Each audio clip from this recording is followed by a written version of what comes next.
Hello बच्चों, let's see this question.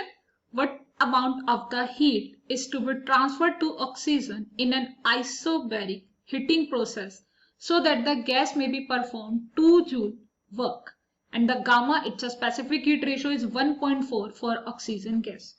As per question data आपको यहाँ पर निकालना है amount of heat. So आप amount of heat find out करेंगे.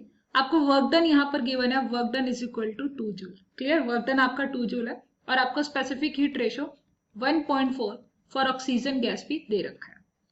साथ ही साथ आप यहाँ पर देखते हैं तो एक आइसोबेरिक प्रेशर है. अगर यहाँ आइसोबेरिक प्रेशर है it's mean that the pressure is constant. Pressure आपका हो जाएगा constant.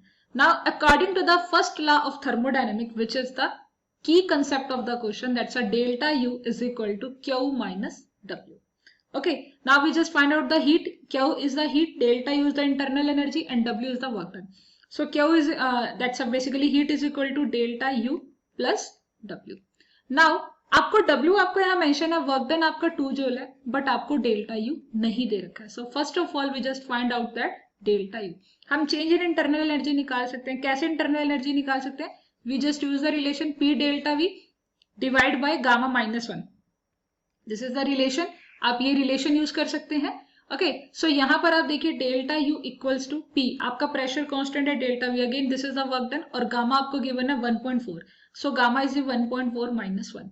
Here 2 divide by 1.4 minus 1 and it's equal to 2 divided by 0.4. So delta U का वैल्यू आपने निकाला है. Q is equal to delta U आपके पास है 2.04 और वर्क डन आपके पास है 2. Now you can solve it. जब आप इसे सॉल्व करेंगे तो आपके पास कितना आंसर आ जाएगा? इट्स अ 0.4 आपका एलसीएम आ जाएगा. यहाँ पर 2 आ जाएगा, 0.8 हो जाएगा और इसे सॉल्व करेंगे. सो बेसिकली 2 इंटू सॉरी ये आप कैलकुलेशन को ठीक कर ले.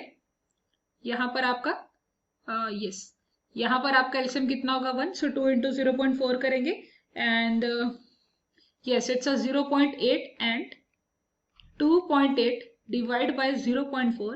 When you solve this calculation आपका जो हीट आएगा near about 7 joule. So 7 joule आपका यहाँ पर हीट आ जाएगा. तो Q is equal to heat. Now the amount of the heat is transferred is ना 7 जूल. 7 जूल हीट आपका ट्रांसफर होगा in that particular question for that particular conditions.